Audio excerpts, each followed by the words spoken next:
의원님 질의해 주십시오.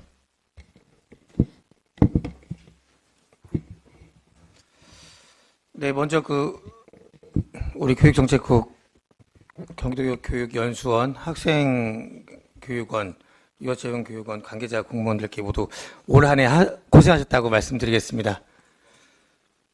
네, 고향 출신 변대석 의원입니다. 자, 우리가 2022년 하반기부터 코로나가 이제 점점 종식되면서 지금은 이전과 같은 생활을 이어가고 있죠. 그렇기 때문에 올해는 특히나 더 바쁜 한 해였던 것 같습니다. 우리가 보통 교육 주체라고 하면 교사, 학생, 학부모라고 하는데 그런데 실제 교육 현장에는 더 많은 분들이 계셔요. 우리 교육정책국장님. 교육정책국장 황익입니다. 현장에 학생, 학부모 그리고 교사 외에 어떤 분들이 계십니까? 우리가 흔히 말하는 교육 공무직에서 지원해주는 인력들도 있으시고요. 예. 그러니까 교사 외에도 여러 가지 활동을 하시는 분들이 같이 하고 있습니다. 네. 네, 많은 분들이 계시는데요. 근데 이분들이 제대로 된 처우를 받지 못하고 있는 것 같습니다. 어떻게 생각하세요?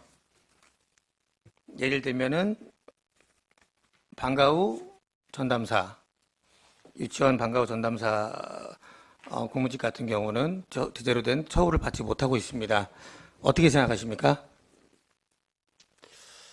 글쎄요, 처우 부분이. 근데 이제 저는 제 업무상 유사한 네. 답을 드릴 수밖에 없지만 네, 알겠습니다. 원래 계약됐던 부분이 있고 네, 그리고 계약된 부분이라고 말씀 잘 하셔야 돼요. 지금 그 말씀 때문에 네. 제가 또 욱할 수 있어요.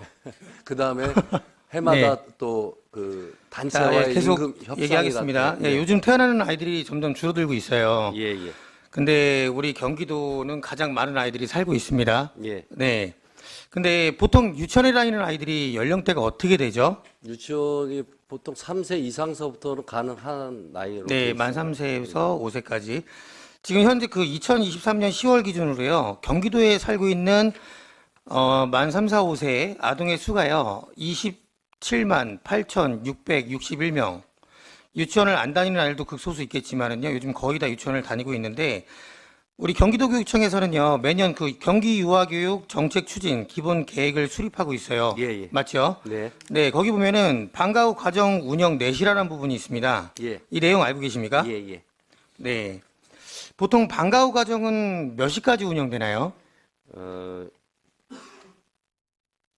지금 그 부분이 이제 7시까지 운영을 하는 부분하고 8시까지 운영하는 부분 때문에 아마 좀 자, 그러면 이 수요가 어떻게 됩니까? 지금 돌봄이 필요한 유아들은요? 유아들의 수요가 어느 정도 되죠? 자, 이 방과후 예, 과정을 누가 운영합니까? 방과후에 전담사가 있으시고요. 시기간제. 그렇죠. 이게 지금 오전에 유치원 교사분들이 하시는 게 아니죠? 네. 네, 방과후 전담사분들이 방과후에 운영을 하고 계시는데요. 그러면 경기도교육청 교육공무직 직원 정원 관리 규정상 현재 유치원 방과후 전담사가 몇 명인지 아십니까? 1,510명으로 지금 알고 있습니다. 그래요. 이제 올해 9월 1일자로. 네. 그럼 작년에 2022년도에는 몇 명 정도가 계셨습니까?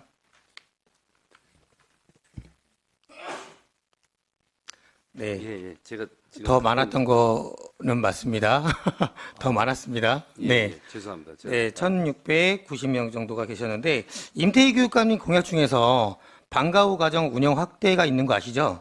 예, 예. 네, 근데 2020년에 비해서 올해 유치원 방과후 전담사의 정원이 120명 정도 줄었습니다. 예. 네, 물론 감소하는 출생률에 감소하는 따라서 부분이 있어서. 네. 네, 그에 따라서 원화 수가 줄기 때문에 예.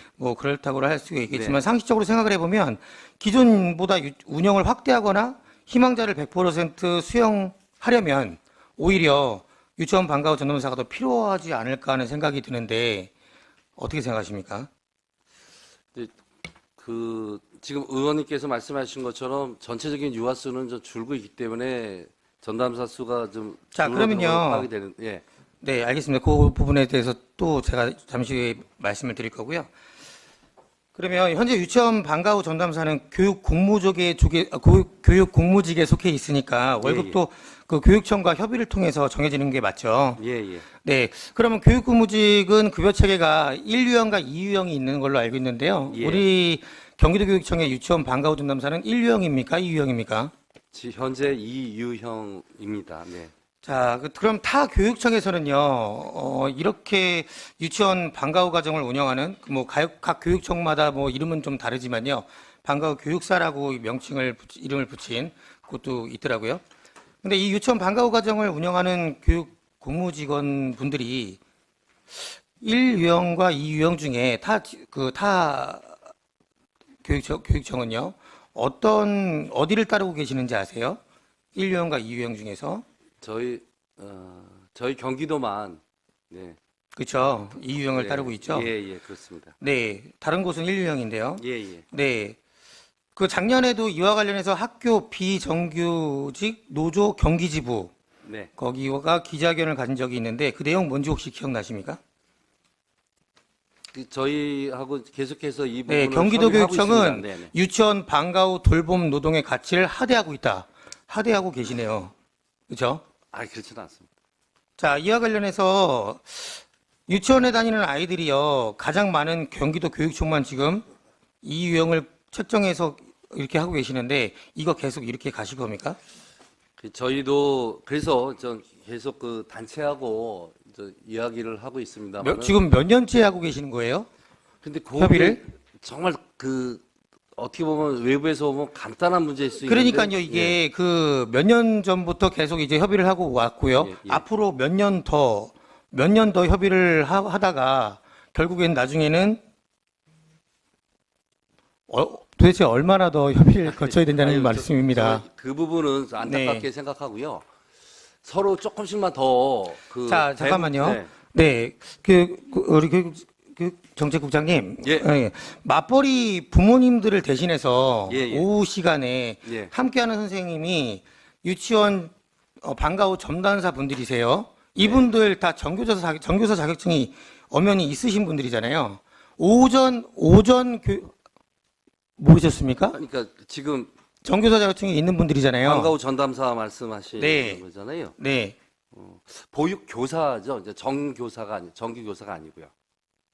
그러니까 교사라고 하시는데 지금 네, 전교사 자격증이 있는 분들이 많아요. 그러니까 네. 이게 자, 그래서 오전에 하는 분들만 선생님들만 교육을 하시는 거고 오후 방과 후 전담사 분들은 놀이를 하시는 겁니까 그냥? 근데 놀이도 교육에 속하는데요. 그냥 네. 아이들 시간 때워서 지내다가 보내는 그런 역할을 한다고 생각을 하시는 건지. 그렇지는 않습니다. 네. 그런데 이분들을 왜 이렇게 처우가 이렇게 열악한지 모르겠어요. 자, 유치원 방과 후 전담사 분들의 근무 시간이 보통 어떻게 되는지 아세요? 지금 그러면 다양하게 돼 있습니다. 저희가 조사한 바에 의하면 네. 6시간, 7시간, 8시간 자, 이분들의 출근 시간과 퇴근 시간이 보통 기본적으로 어떻게 되는지 아세요? 자, 이분들과 협의를 하신다고 하면서 이분들이 도대체 어떻게 움직이고 계시는지도 모르시는데 어떻게 이분들하고 뭘 협의했다는 건지 모르겠고요. 다 다릅니다. 왜 다르냐면 유치원마다 색깔대로 입맛대로 일과를 맞추다 보니까 물론 그건 이해를 해요. 이분들이 예를 들면은 식사 시간에 출근을 먼저 해서 아이들 식사를 챙겨주는 역할을 하지 않아요. 네. 그렇죠? 네. 그런데 유치원에서 그걸 원해요. 그래서 이분들은 가서 그걸 도와주십니다. 왜? 아이들을 위해서죠. 그죠? 아이들을 위해서 들어가서 교육 준비를 할 시간도 없이 가방 놓고 걷어 내려놓고 팔 걷어 붙이고 바로 현장에 투입되는 거예요. 이분들은 이렇게 빡빡한 시간을 보내고 있는 겁니다. 어쨌든 이거 만약에 1시에 출근인데 12시에 오라고 했다. 12시에 오랬는데 12시인데 계약서 말씀하셨잖아요. 계약서에는 12시부터 돼 있는데 11시 반에 출근하라고 했다. 근로기준법 위반 아니에요? 그런 단체 업무 사실 단체 협약 위반이라고 보는데요. 그런 부분들은 네. 사실 위반한 거죠. 왜냐하면 근로 시간이 정해져 근데 있고. 거의 대부분 이렇게 하는 걸로 알고 있는데요. 말씀대로 그러면 지금 우리 국장님 말씀대로라면 다 모두가 지금 위법을 하고 근데 있는 그거를 겁니까? 본인이 뭐 수업 준비라든가 뭐 준비를 위해서 뭐 30분 일찍 오시는 건 모르겠는데 그러니까요. 학교장이나 그렇게 일찍 갔을 때 가서 물론 그게 잘못됐다는 건 아니에요. 예, 아이들을 위해서 예, 예. 우리 그 전담사 선생님들께서 네. 아이들을 위해서 그 부탁을 하실 때 거절하지 않고 나서시는 거니까요. 네, 네. 그러면서도 안 좋은 마음으로 하는 건 아니지만 이게 하다 보니까 당연해진다는 거예요. 네, 네, 네. 왜 그렇잖아요. 희생이 뭐랄까요? 당연하게 뭐 권리가 된다. 뭐 그런 말이 갑자기 생각이 안 나는데 여러 가지로 지금 희생을 하고 계시는 부분들이 이제는 당연하게 되는 부분들이 좀 있는 것 같아요. 자, 이렇게 해서 그 빡빡하게 시간을 해요. 뭐 지금 말씀대로 30분 전에 수업 준비를 해서 들어간다. 근데 30분 전에 도착을 하더라도 할 시간이 없어요. 수업 준비를. 근데 이제 여러 가지 양질의 교육을 원하고는 있죠. 왜냐하면 이분들도 여러 가지 놀이라든지 여러 가지 활동에 대해서 교육 활동에 대해서 준비를 하고 들어가셔야 되는데 그런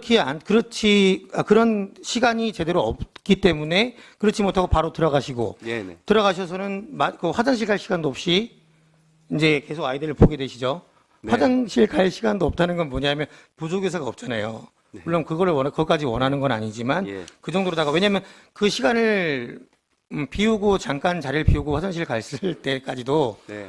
그 생각, 아이들 생각 때문에 혹시 부딪히거나 다치지 않을까, 뭐 이런 생각 때문에 네. 그렇게 하는 거죠. 뭐 이분들에게는 방학 때는 방중, 비방중, 이렇게 나눠서 강제로 일을 쉬게 하고 시기간제 교사를 채용하기도 하네요. 네, 네. 네, 예산 때문이라고 하던데 맞습니까? 그러니까 그 돌봄에 공백이 안 생기게끔 하려고. 그러면 이분들 그냥 쓰시면 되잖아요. 그래서 이제 그 이분들이 그냥 하시면 되는 건데 예, 예. 이분들을 방학 때 강제로 쉬게 하고 이분들은 또 다른 유치원에 가서 시간제를 신청합니다. 네, 이게 이상하지 않습니까? 네, 네. 네? 그러면 그리고 방학 때는 거점 유치원이 있잖아요. 네, 네. 그러면 여러 가지 2개, 3개, 4개 유치원이 한 곳에 모여서 같이 활동을 하는 분위기로 가는데 이것도 네. 아이들이 모르는 선생님과 함께 하는 거고요. 그렇죠. 부모님들도 불안하지 않겠습니까? 네. 그리고 만약에 아이들에게 어떤 일이 생겼을 때 오히려 이 아이와 함께 했던 전다서 선생님께 질문을 하지 않겠냐고요. 전화해서 이 아이 왜 이런 겁니까? 그렇죠? 네, 네. 이것도 여러 가지로 문제가 있는 것 같아요. 그렇게 생각 안 하십니까? 예, 맞습니다. 언제까지 이렇게 고강도의 노동을 강요받으면서 가장 예. 기가 막힌 건 그거예요. 내가 일하던 유치원에서 방학 때는 일을 못 해요. 네. 그리고 나서 다른 데 가서 시간제 강사를 요청하고 내가 했던 곳에는 다른 시간제 강사가 들어와 있네요. 예. 이게 무슨 분위기입니까, 이게? 언제까지 이런 분위기가 돼야 되는지 모르겠고요. 물론 학교마다 유치원마다 이용하려는 그런 아이들의 수가 다르다는 등의 이유로 말씀하시겠고요. 계획에 있어 어려움이 있다라는 말씀을 하실 거예요. 네. 그렇게 보통은 말씀을 하시더라고요. 기사에도 그렇게 나 있고요. 자, 그런데 지속적으로 고민하고 협의하시겠다고 하시는데 아까 들었던 것처럼 이게 지금 몇 년째 이어져 왔고 앞으로는 또 얼마나 이어질 것인가라는 겁니다. 타 도에서 실시하듯이 이분들을 1유형으로 왜 다른 데는 1유형인데 이분들은 2유형으로 계속 고집을 하시는지 저는 도대체 이해할 수 없고요. 그리고 상시종일제로 변경하는 것이 바람직할 것 같습니다. 이 사안은 제가 그 경기도 교육청 총괄 때 다시 질의드릴 거예요. 네, 네. 교육청 내 근무하시는 분들 중에서 공무직 분들은 약자잖아요. 약자가 맞죠? 아닙니까? 아니 그 약자 뭐 강자 우리 이런 거 나누기에 우리 국장님이 여기 계신 분들에게 예. 이렇게 근무하라고 하면 하시겠습니까? 아닙니다. 그래서 인류형으로 의원님이 지적해 주신 대로 이렇게 전환이 되거나 하면 네. 저희도 여러 가지 그 어려운 부분들이 해결되는 부분들을 잘 알고 있고요. 그쪽으로 가는 쪽으로 저희들도 같이 노력을 하고 있는데 그럼 지금까지 예. 제가 또 하나 말씀드릴게요. 지금까지 여러 가지 논의를 하고 협의하고 고민을 하셨다고 했잖아요. 어디까지 갔습니까? 그 고민이? 근데 어디까지 그 결과를 접점에서 도출하셨습니까? 한 부분만 같이 좀 그 협의가 잘 되면 아마 좋은 결과가 나올 거라고 생각이 되고요. 그래서 인류형으로 이렇게 전환이 되면 그 아까 말씀드렸던 방학 때 또 시로 이렇게 학교를 옮겨야 되는 이런 것들 그런 그 공백 그 다음에 사실 저희도 이 돌봄이나 이런 것 때문에 교육청 평가 지표가 높게 나오지는 않고 있습니다. 솔직히. 그러다 보면 나중에 저희들 교부금에도 감액이 되고 하는 어떤 핸디캡도 있고 그래서 여러 가지로 저희들도 이 부분이 아픔입니다. 그래서 이건 꼭 해결돼야 될 부분인데 조금 더 저희가 적극적으로 노력을 하겠습니다. 네, 이 부분에 대해서 그 총괄 질의 때요. 그때 어느 정도를 말씀해 주세요. 이미 오래됐으니까요. 예. 네, 어느 정도 말씀해 주시고요. 그리고 아까 말씀드렸던 그 방과후 전담사 분들께서 유치원 선생님들을 대신해서 하기 때문에 억울하다는 말이 그분들도 아니에요, 절대. 저도 마찬가지로 아이들 식사 시간에 좀 원활한 배식을 위해서 또 아이들의 안전을 위해서 이분들이 노력해 주시는 것도 어떻게 보면 아름다운 부분일 수 있죠. 그렇기 때문에 그거를 갖다가 이분들도 불만을 가지시는 게 아니고 저 또한 그걸 가지고 위법이다 뭐 이렇게 그냥 말씀을 드리다 보니까 나왔지만은 그렇게 생각하지 않아요. 하지만 당연하게 너무나도 당연하게 이렇게 흘러가서는 안 된다는 거고요. 네, 이 부분에 대해서 총괄질 때 다시 한번 말씀드리겠습니다. 네, 감사합니다. 질의 마치겠습니다. 고맙습니다. 네, 변재석 의원님 수고하셨습니다.